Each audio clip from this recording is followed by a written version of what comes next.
Welcome, ladies and gentlemen, to the first day of the finals in the FTX Crypto Cup. We've got Magnus Carlsen and Wesley taking on one another. They've done this many times in this tour already, including in one of the earlier event finals. And for the third and fourth place match, we have Radjabov and Nepo. $60,000 is the first place prize. I believe $45,000 is the prize for second place. We've got Rapid today, and tomorrow we have Rapid, potentially Blitz, and an Armageddon. Now, we're going to obviously start in the match between Radjabov and Nepo. And I'm not going to spoil anything for you, but what I'm going to say is this is going to be the weirdest recap I have ever done. So I hope that you're ready. I'm ready. Let's go. The first game between Timur and Jan begins with d4, knight f6, and of course Jan goes for the Grunfeld defense. This is against d4, c4, knight to c3. He plays this very dynamic system, and Timur plays takes e4, which is considered one of the main lines. And you kind of allow black to take you, and then you play knight to f3, and you begin your development. Now, black strikes back in the center here with c5. Very common break in the Grunfeld. Bishop to e3, and we have queen a5. And in this position, white has a couple of ambitious moves. First of all, white has queen d2, which is by far the most ambitious. It defends the center and goes over here. White could consider, in some positions, the move rook c1 and just giving up the a2 pawn. I don't know about here, because if c takes d4 and you can't really take back because you're pinned.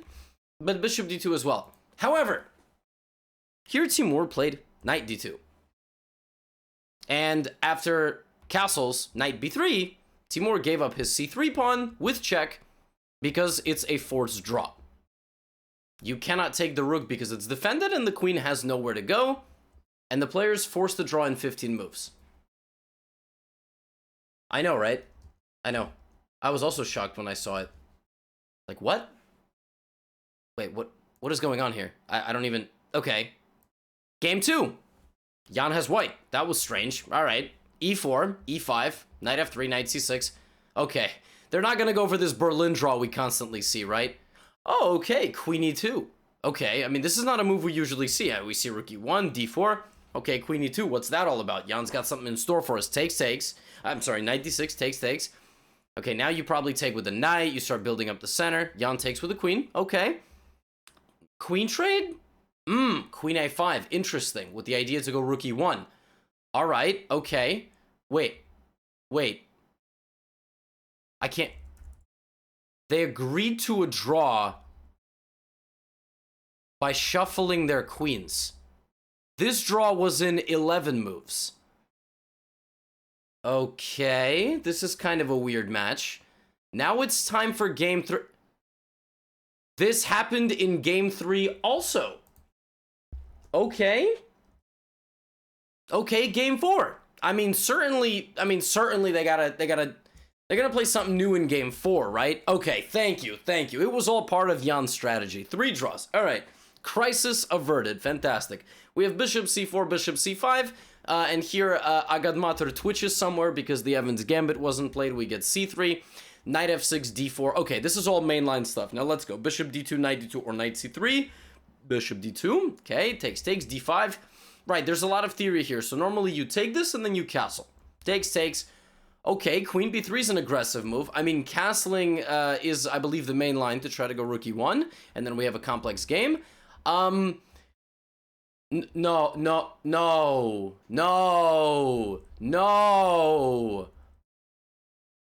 And they drew again. You know, I never show draws in my recaps, but I've never seen something. I mean, I unless they're very interesting draws. These dudes drew 4 games in 40 minutes. This event usually lasts 4 hours. They drew 4 games in 40 minutes. They played a combined 55 moves in all these games. Now, personally, I am not as offended or angry about this as some other folks in the chess world, but it's a bit like, what is this? I mean, like this is the first time we've seen something like this, okay? We've seen draws in matches, yes. Strange draws at strange moments to try. I don't know. Like, I don't know what their mindset is. Maybe they just really didn't want to play today. Will this happen again tomorrow? Are they just going to go play Blitz? Are they just going to play Armageddon? Is one of them sick? Did one of them have to be somewhere? I don't know. Anyway, you let me know in the comments what you think of this. Let's try to keep it somewhat civil. We know how YouTube comments can get. Okay, so on that note, we will move to the final match between Wesley So and Magnus Carlsen, which is always a fun affair. Sometimes Wesley bests him and sometimes vice versa, but here we go.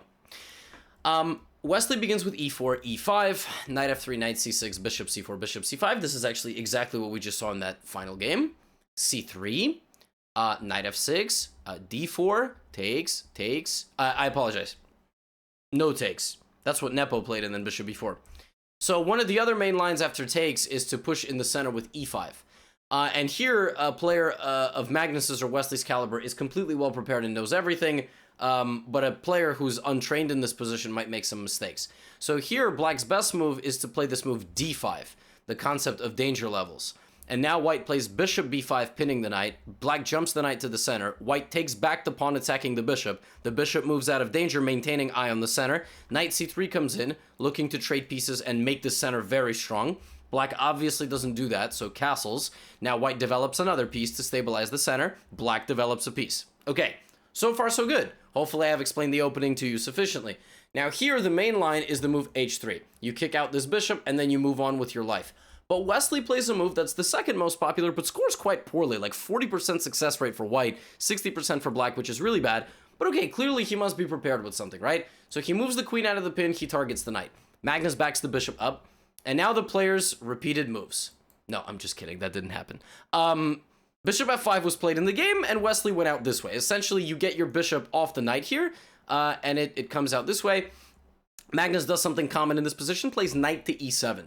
Gets the knight out of the way of the bishop, so now this bishop is just stupid. He wants to go c6 to kick the bishop out, bring back his own piece. In the future, maybe he will play this f6 move, okay? Keep this f6 move in mind, because you want to break up the central structure. So all of that happens, and then Magnus plays rook b8. So rook b8 is called a prophylactic move, because you want to move one of your pieces or do something you cannot due to a detriment or a weakness in your position. So knight a4, bishop c7. Great. Now, according to my database, the move rook to b8 has never been played before. So one of two things is happening. Magnus Carlsen thought on his own in a position and played the move rook b8. Rook b8 might be fine, rook b8 might be bad, or Magnus prepared this prior and rook b8 is the best move in the position, and GothamChess just shut up. Although that by itself is probably also just a reality outside of this situation. So knight a4, bishop c7, knight h4. Wesley is playing the horsey jump to outside of board strategy, which we teach all beginners not to do, and Magnus plays f6. So he set up his entire position perfectly. He's trying to open up the center and play obviously, play f6 and break open the lines. So now we get b5. The knight is kicked out. We have knight takes c3. But Levy, you said a long time ago that knight takes c3 was not a good move because White would play bishop b takes c3. Yeah, but I mean, Magnus is about to throw all of this out the window, right? So e takes f6 is Wesley's idea to hit the knight and hit this knight.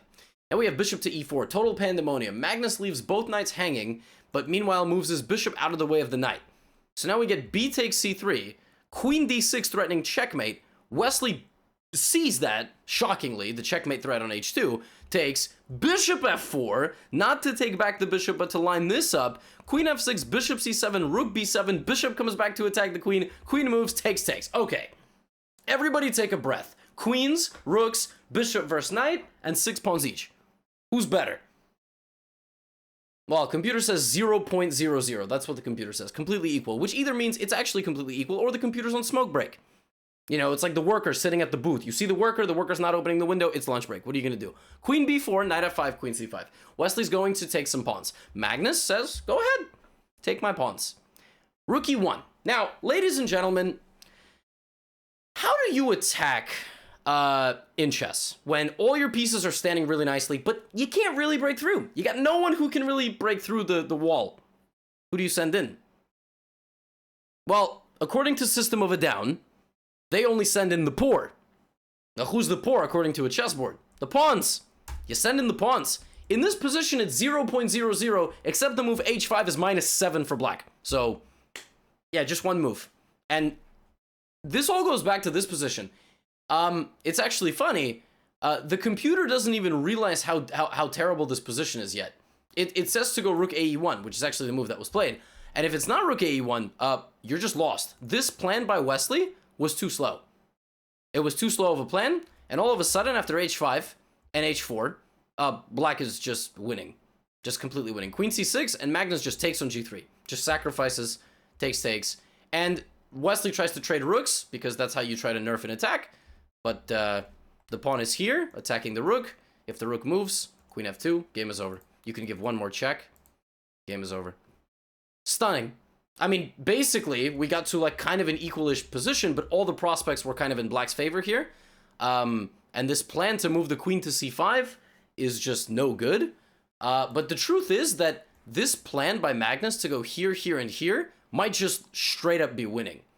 Like, it might be unstoppable. No joke. Like, if you look at the computer on low depth, it doesn't even see that this plan is possible. You have to make the moves for the computer to realize it. So Wesley transformed the position in a poor way for himself, and Magnus strikes first. He wins with the black pieces. Now, in the next game, Magnus Carlsen with the white pieces plays e4, e5. Oh, he's playing with white. We get a Berlin. Oh, thank God. Okay, no draw, but the players play a variation where every single piece proceeds to get traded. Pawn structure is completely symmetrical. There go the bishops. And there go the bishops. And there go the rooks. And now we repeat moves by shuffling the queen and king back and forth, and Magnus Carlsen forces a draw. Now, this is slightly different than the other match, because at least Magnus did his duty. He won win 30 moves with black. What are you going to do? But still, that is the 5th forced draw in the first 6 games, which takes us to game number 3. This is going to look pretty familiar. I told you this was going to be a weird episode, right? Isn't it weird? Anyway, we have the same line. So this is all deja vu from the first game. I don't need to analyze much. Until here. You remember this moment? Last game, what did Wesley play? You don't remember what Wesley played? It happened like 5 minutes ago. Are you even paying attention? Click back on this video. Stop listening to me in another tab. Who watches recaps without looking at the board? Hello? Anyway, h3 is the main line. I caught you. You know I caught you. And for those of you I didn't catch, h3, right? Main line. Okay, great. Bishop h5. Now here, white normally does go back to playing queen c2. This is a main line. There's still some other moves in this position. White can castle. White also sometimes will take this knight just to damage the structure and go, ha ha, like the kid from The Simpsons. So here, Wesley plays a move that's been played 6 times in a position that's been reached 700 times, rook c1. What? Let me explain this move to you, okay? Here's the point of rook c1. It was played once by Jordan van Fore's, strong Dutch grandmaster. Here's the idea. You want to go g4, okay? Listen to me. You want to go g4, and you want to go h4, and trap the bishop. And this is kind of a problematic position. It looks like a problematic position for black, but black has a very important pawn break, which is what? f6. Remember I told you about this pawn break a long time ago, right? And now bishop is safe, and, I mean, white is just overextended. So, the move rook c1 prevents that by threatening to take on d5 if the move f6 were to happen. How? Knight takes d5, queen d5, bishop c4. That's kind of the idea here. And furthermore, you stabilize your knight on c3, right? You guard the c4 square for the bishop to drop back. And it's kind of a confusing move. I mean, it's not clear exactly what black should do. Should black play f6 anyway? Like, does this even work? You know, is this even okay for black? I don't know. So Magnus plays bishop a5, pinning the knight. Wesley castles out of the way, and Magnus just takes the knight, and now knight takes d5 is not possible at all. So he plays knight a5, again trying to leave this bishop in the dust and bring his knight here, and Wesley goes for this plan. He plays g4, and now he plays a nice move. The hardest move in chess to see is a backwards knight move, but not for Wesley so. Knight to e1. He wants to route the knight and move his f-pawn forward. And once the f-pawn joins the party, look at that. Look at that. I mean, he's got the whole, like, laser beam of pawns, right? So, f6, f3, the knight is kicked out, and Wesley plays Magnus plays c6, bishop gets out of danger, knight's gotta go. Knight jumps back, and, Magnus could have played knight g3 here, but it's sort of hard to do this, because you got no way out. But of course the computer is like trying to convince me it's possible. No, Magnus plays the human move, which is knight g5, and now Wesley does what all humans have to do. If you see an opportunity to triple your opponent's pawns or a checkmate in 1, you have to triple your opponent's pawns. If you play a mate in 1 instead of tripling your opponent's pawns, like, I don't know what to tell you, okay? Bishop g6 and bishop g5, Magnus Carlsen has tripled pawns. Look at that. I mean, come on.